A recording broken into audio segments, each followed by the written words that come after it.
अस्सलाम वालेकुम। बिस्मिल्लाहिर्रहमानिर्रहीम। आज हम पढ़ेंगे कि क्लाउड की जो टुडेज़ क्लाउड है, क्योंकि क्लाउड तो 2006 से आया हुआ है, अमेज़ॉन लेकर आया उसे। लेकिन जो आज का क्लाउड है उसमें क्या न्यू फीचर्स हैं। यहाँ पर 4 न्यू फीचर्स बताए गए हैं, लेकिन हम इन चारों को अभी नहीं पढ़ेंगे। हम एक एक करके नहीं पढ़ेंगे, ठीक है। सबसे पहले मैसिव स्केल। मैसिव स्केल का मतलब ये है कि जो वैसे तो क्लाउड स्केलेबल थे, क्लाउड में यही चीज़ थी ना, क्लाउड इसी बिना पे आया था कि आपको पे एज यू गो, जितना चाहिए उतना यूज़ करो और पे करो और चले जाओ, ठीक है। लेकिन अब जो क्लाउड है वो मैसिव हद तक स्केलेबिलिटी है उनके अंदर तक, वो बहुत बहुत ज़्यादा स्केलेबल है, ठीक है। अगर आप एक टाइम पे बहुत बहुत बड़ी डिमांड भी करते हैं तो वो आपको प्रोवाइड कर दी जाती है, इतनी ज़्यादा स्केलेबिलिटी है। तो हम इसी पॉइंट को डिटेल से पढ़ेंगे, इन 3 पॉइंट्स को फर्दर नेक्स्ट वीडियो में एक एक करके, ठीक है। यहाँ मैसेज स्केल के लिहाज से बताया गया है कि 2009 में फेसबुक के पास जो मशीन्स थी, उसके डेटा सेंटर के अंदर जो मशीन्स थी वो 30K थी, ठीक है। लेकिन 2010 में वो 60K हो गई, यानी डबल हो गई। और 2012 में वो 180K हो गई।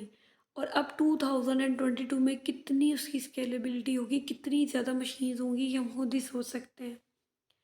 इसी तरह माइक्रोसॉफ्ट के बारे में बताया गया है, जो कि 2008 में आया, ठीक है। अब इसके बारे में लिखा हुआ है कि 150K मशीन्स थी, ग्रोथ रेट 10K था, 80K टोटल रनिंग बिंग था। तो इस तरह हम देख सकते हैं कि इन 2013 माइक्रोसॉफ्ट के पास 100K मशीन्स थी, लेकिन डिफरेंट साइट्स थी इनकी, ठीक है। यानी ये होगा कि मतलब ये कि ना वो जो यहाँ पे लिखा है ना 4 साइट्स, इसका मतलब ये है कि वो डिफरेंट लोकेशंस में थी, ठीक है, डिफरेंट पॉइंट्स पे थी। अब या याहू के बारे में लिखा है, एवीएस का लिखा गया यहाँ पे। तो ये आप देख सकते हैं कितनी ज़्यादा मशीन्स थी। लेकिन जो यहाँ पे मेन बात हो रही है ना कि डेटा सेंटर्स की, कि देखिए ना इनके फेसबुक के डेटा सेंटर में 30K थी, 60K, फिर 180K तक गई, और अब तो बहुत ज़्यादा होंगी। तो इनके डेटा सेंटर्स किस तरह के होंगे जिसके अंदर इतनी हज़ारों में मशीनें हैं, वो डेटा सेंटर्स किस तरह के हैं, ठीक है। क्योंकि इनके जो डेटा सेंटर्स होते हैं वो एक स्पेशल किस्म के रूम्स होते हैं, ठीक है, स्पेशल किस्म के रूम्स होते हैं। लेकिन ये बात करने से पहले कि डेटा सेंटर्स होते क्या हैं, हम ये पढ़ेंगे कि वर्ल्ड लार्जेस्ट डेटा सेंटर क्या कहाँ पे है। तो जो दुनिया का सबसे बड़ा डेटा सेंटर है ना, वो इस टाइम चाइना के अंदर है, ये यहाँ हम देख सकते हैं। और वो इतना बड़ा है कि वो एक शहर जितना है। देखिए, एक ऐसी जगह जहाँ पर लाखों में हज़ारों में मशीनें पड़ी हुई हैं, वो यकीनन बहुत बड़ी होगी और उसमें कुछ एक्स्ट्रा फंक्शनैलिटीज़ भी होंगी। वो कोई आम प्लेस नहीं होगी, कोई आम जगह नहीं होगी, कोई आम कमरा नहीं होगा, ठीक है। वो स्पेशल किस्म के रूम्स होंगे। तो यही बात लिखी हुई है कि जो चाइना पे के पास दुनिया का सबसे बड़ा डेटा सेंटर है ना, वो एक शहर जितना बड़ा है। जो दूसरा बड़ा डेटा सेंटर है वो भी चाइना के अंदर है। इसी तरह तीसरा और चौथा और पांचवा बड़ा डेटा सेंटर्स के बारे में लिखा गया और उनके का रकबा भी लिखा गया यहाँ पे, ठीक है। यहाँ हम देख सकते हैं जो सबसे बड़ा है वो 10.7, फिर 7.7, फिर 7.6, फिर 1.4, फिर 1.2 तक आ रहा है। अब बात करते हैं हम कि डेटा सेंटर्स होते क्या हैं। अब यहाँ से आपने ना मुझे ज़रा गौर से सुनना है। डेटा सेंटर जो होते हैं ना, वो स्पेशल किस्म के रूम्स होते हैं। स्पेशल किस्म के रूम्स क्या, अच्छा यहाँ पे एक इंटरेस्टिंग बात ये है कि इनके जो फ़र्श होते हैं ना वो भी नॉर्मल फ़र्श नहीं होते। यानी यहाँ पे ना इस तरह का सिस्टम होता है कि देखिए, अब इसके अंदर लगे हुए हैं सर्वर्स के रैक्स पड़े हुए हैं। यहाँ आप लेफ़्ट साइड पे फर्स्ट पिक्चर देख सकते हैं जिसके नीचे फ्रंट लिखा हुआ है कि यहाँ पे रैक्स पड़े हुए हैं बड़े बड़े। अब इनके अंदर है सर्वर्स। वो सर्वर क्या करते हैं, मुसलसल मुसलसल कॉन्टीन्यूसली डेटा को प्रोसेस कर रहे हैं। अब जब वो कॉन्टीन्यूसली डेटा को प्रोसेस कर रहे हैं तो वो हीट जनरेट करते हैं। ठीक है, सबसे पहले तो कॉन्टीन्यूसली डेटा को प्रोसेस करने के लिए उन्हें इलेक्ट्रिसिटी चाहिए कॉन्टीन्यूसली। दूसरी बात कि अब वो कॉन्टीन्यूसली हीट जनरेट कर रहे हैं। देखिए ना, मशीन है, उस मशीन ने काम करना है, उसे काम करने के लिए कॉन्टीन्यूसली इलेक्ट्रिसिटी चाहिए। ठीक है, वो कॉन्टीन्यूसली डेटा प्रोसेस कर रही है और फिर वो कॉन्टीन्यूसली हीट जनरेट कर रही है। जब वो कॉन्टीन्यूसली हीट जनरेट करती है तो बहुत ज़्यादा गर्म हो जाती है मशीन, पूरा कमरा माहौल सब कुछ बहुत ज़्यादा गर्म हो जाता है। तो इससे क्या होता है कि कभी कभी तो सर्वर्स के जो रैक्स हैं ये इतने गर्म हो जाते हैं कि अगर इन्हें कूलिंग ना दी जाए ना तो ये जल जाते हैं, खुद ही इनमें आग लग जाती है और ये जल जाते हैं। और यहाँ पे ये इतने गर्म हो जाते हैं कि ये ख़राब हो जाते हैं। तो इसलिए इन्हें कॉन्टीन्यूसली कूलिंग प्रोवाइड करनी पड़ती है। अब इनकी दो नीड्स हैं, कॉन्टीन्यूसली इन्हें इलेक्ट्रिसिटी दी जाती है और कॉन्टीन्यूसली इन्हें कूलिंग दी जाती है। ठीक है, तो कॉन्टीन्यूसली इलेक्ट्रिसिटी देना ये कितना कॉस्टली काम है और कॉन्टीन्यूसली कूलिंग देना ये भी कितना हेडेक है। ठीक है, तो जो इन्हें कॉन्टीन्यूसली कूलिंग देने के लिए भी बड़े सिस्टम्स होते हैं। और मैंने बताया ना कि फ़र्श भी स्पेशल किस्म के होते हैं, तो वो ऐसे फ़र्श बनाए जाते हैं जो कि जो है ना वो जो कूलिंग है उसको इन्हेंस करते हैं, सिस्टम को और जगह को कूल रखते हैं। अच्छा, अब यहाँ मैं एक एग्जांपल देती हूँ फेसबुक की। तो जैसे मैंने बताया कि दो नीड्स हैं, कॉन्टीन्यूसली इलेक्ट्रिसिटी और कॉन्टीन्यूसली कूलिंग।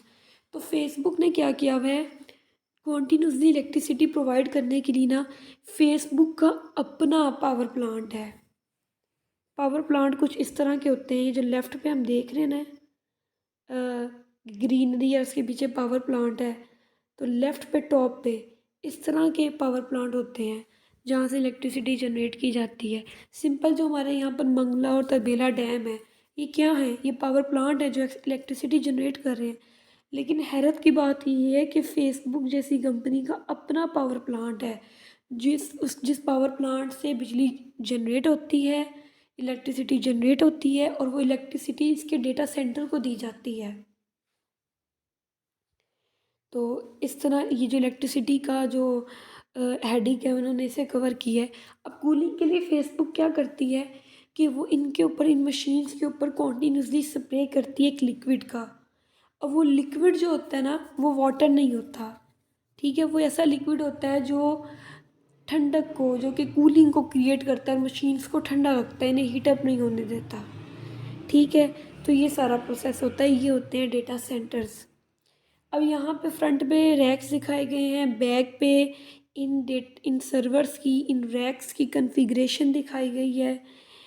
अब इस रैक को खोल के भी दिखाया गया है जहाँ पे इन लिखा हुआ है, और यहाँ पे सम हाईली सिक्योर फाइनेंशियल इन्फो ये भी लिखा हुआ है। तो इन डेटा सेंटर्स के अंदर ना फिज़िकल सिक्योरिटी बहुत ज़्यादा होती है।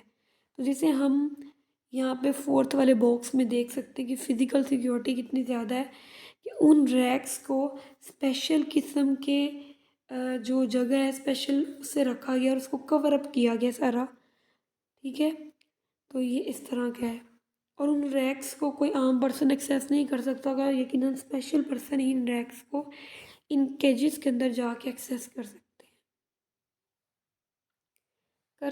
हैं। और यहाँ पे मैं ये दिखाती हूँ कि जो पावर प्लांट है ना, जो डिफरेंट कंपनीज़ हैं, जैसे फेसबुक का तो मैंने बता दिया अपना पावर प्लांट है। तो यहाँ पर हीट एनर्जी यानी सोलर के थ्रू भी इलेक्ट्रिसिटी जनरेट की जाती है और पानी के थ्रू भी इलेक्ट्रिसिटी जनरेट की जाती है, जो कि डेटा सेंटर्स को प्रोवाइड की जाती है।